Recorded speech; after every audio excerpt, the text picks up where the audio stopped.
Good afternoon, everyone. Derek from the Rangers Review here with just some fallout after last night's 1-0 win over Hibs. Rangers recording back-to-back wins for the first time this season, almost in November.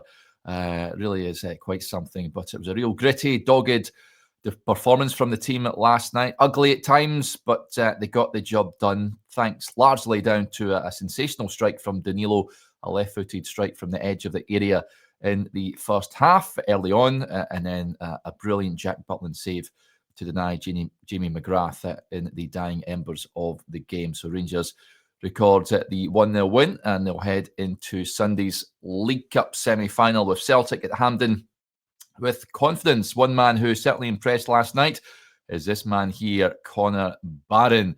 You can watch his embargoed press conference over on the YouTube channel right now. He says in the dressing room, the squad are buzzing after those victories ahead of the game on Sunday, and says, that they're confident going into that game. But unfortunately, it seems like such a Rangersy thing. He will play no part in the fixture because he is suspended, and that's because he picked up 2 bookings in the 2 previous rounds of the competition. So it means he will have to sit out that game at the weekend. He picked up a yellow card in the 78th minute during the last 16 win over Alloa back in August, and amazingly was cautioned in the exact same minutes the following round when Rangers defeated Hibs at Ibrox last month. So as per the SFA's rules, 1-game suspension must be served by players who pick up 2 yellows from teams who automatically enter the League Cup from the knockout stages. It is 3 yellows for teams that have played in the competition from the group stage. However, bookings are wiped for the semis. So hypothetically, if a player was on 1 heading into the semis and picked up 1 in that game, he would not be banned for the final. I think he was in serious contention to start that game on Sunday, given his display last night. And I think there'll be a real miss for Rangers. Who should replace him? Folks, do let us know in the comments. You'd imagine, despite having a bit of an off night, he's not been at his scintillating best. You'd imagine Nico Raskin will be one of the names in the team sheet in that midfield. Who partners him? Will it be Mohamed Diamande alongside him? Or is there someone else you think Rangers should have in there? So I'm intrigued to find out who you think it should be, but unfortunately, it will not be young Connor Barron. Moving on from that, this man here, of course, has turned around the fortunes. It's still early days, of course, but a week in charge after the brand debacle. He's recorded those back-to-back victories, and interesting to hear what he had to say after the game last night. He said, he spoke to Joshua and other members of the media, had an interesting thing to say about playing with the back 3. We talked about it on the briefing on the show this morning, and you can go and watch his press conference in full, incidentally, over on the YouTube channel. But he was also asked, what does the result mean for belief in your players ahead of Sunday? He says, you feel it's general in the dressing room at the moment.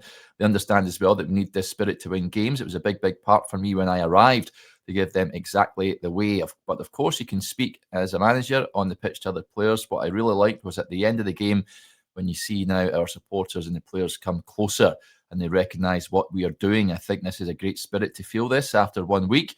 Maybe 1 week ago, we were a little bit far away from each other, and now we come closer, and this is great to see. Yeah, absolutely. The fans singing Danny Rohl's name during the game, after the game last night. It's amazing what a week can do, isn't it?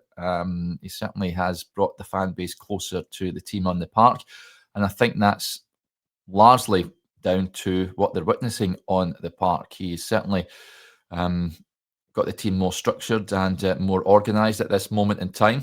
Long may it continue.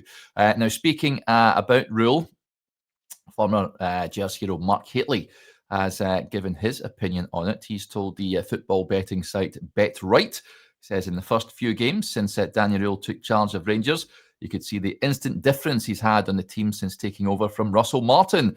Rangers have now got a manager that is proactive, who wants to reconnect the players with the supporters. All good managers aren't afraid to chop and change formations, and Rohl is no exception. It's refreshing to see. Straight away, you could see 3 or 4 players hunting down the ball, unlike previously under Martin, where only 1 or 2 would lead the press. The fans want enthusiasm, high intensity and goals.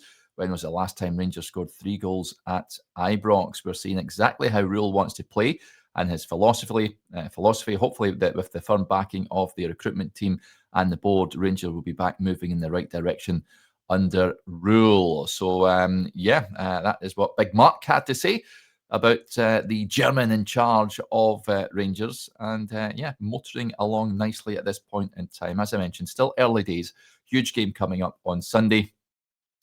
It will be intriguing to see how he lines up Rangers for that game. Does he implement the back 3 in it? Does he play with the 2 strikers?